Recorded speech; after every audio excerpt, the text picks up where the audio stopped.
For months now, Republicans have been saying the inspector general is investigating the Russia probe.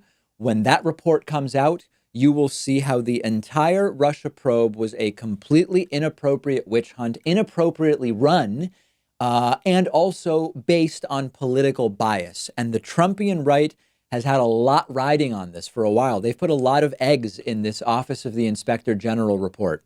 And yesterday, the Office of the Inspector General published the report, and it says that the Russia probe was done in total correctly, with proper limits, carried out in the right way, without political bias. Now, they did find some specific procedural pieces that were problematic, which I will tell you about. I have no interest in hiding that from you, but certainly not the bombshell that Republicans and Trumpists were promising. So let's go through it. The report is more than 400 pages.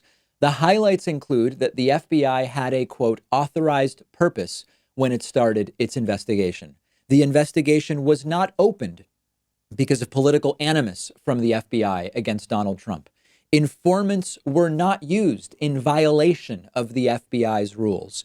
So it's a clean bill of health for the investigation with a few elements of wrongdoing. What were those elements? Well, the report says that once the investigation got going, they believe the FBI would sometimes emphasize information that made Trump look bad and downplay information that made Trump look good. Now, remember, this is still an office that is not without political bias, but let's grant it to them because the entire structure and framework of the investigation has been vindicated.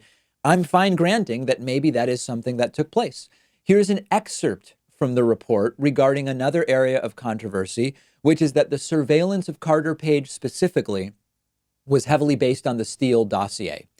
The FBI request form drew almost entirely from Steele's reporting in describing the factual basis to establish probable cause to believe that Carter Page was an agent of a foreign power. Now, again, I say, let's just accept the criticism and move on. Let them have it. Let them have the critique that specifically the surveillance of Carter Page was too heavily based on the Steele dossier.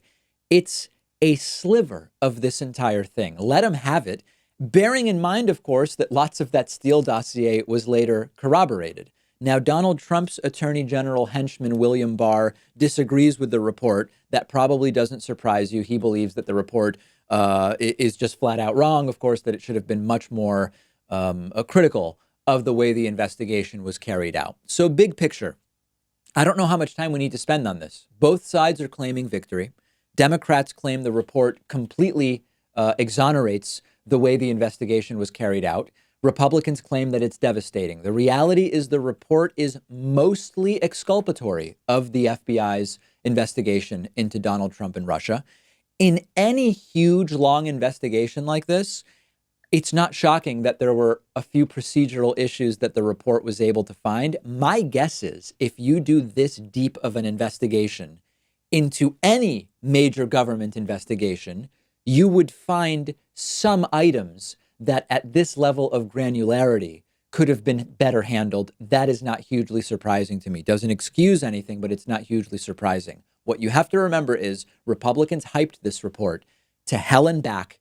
And other than being able to say, well, the Carter Page surveillance was based too heavily on the Steele dossier, FBI officials played up certain things unfairly to Trump once it got going. That's all they have.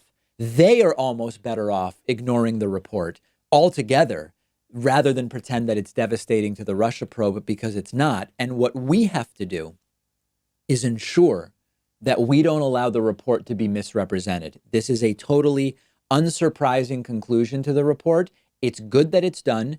We can now try to start moving on from this talking point from Republicans who have been saying, just you wait until that OIG report destroys this entire investigation. That's over. Let's just make sure we don't let them continue the false talking points.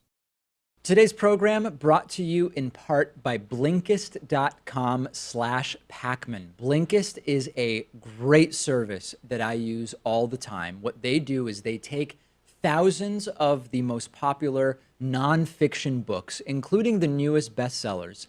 They condense them into 15-minute audiobooks that you can listen to, and you still get the most crucial information and insights from each book. And I've listened to a ton of books On Blinkist, I recently checked out Soccernomics by Simon Cooper. We do have, after all, the World Cup going on recently. We also have been talking about BS Jobs, and there is a great new book, BS Jobs by David Graeber, which I listen to on Blinkist. They're constantly adding new books to the platform. You will never run out of fascinating and critically acclaimed books to enjoy. And our audience can get a 7-day free trial by going to Blinkist.com/Pakman. If you're watching on YouTube, I'm putting a link in the video description. And after the free trial, if you like it, you can continue enjoying thousands of condensed audiobooks for about $5 a month. That's BLINKIST.com/PAKMAN.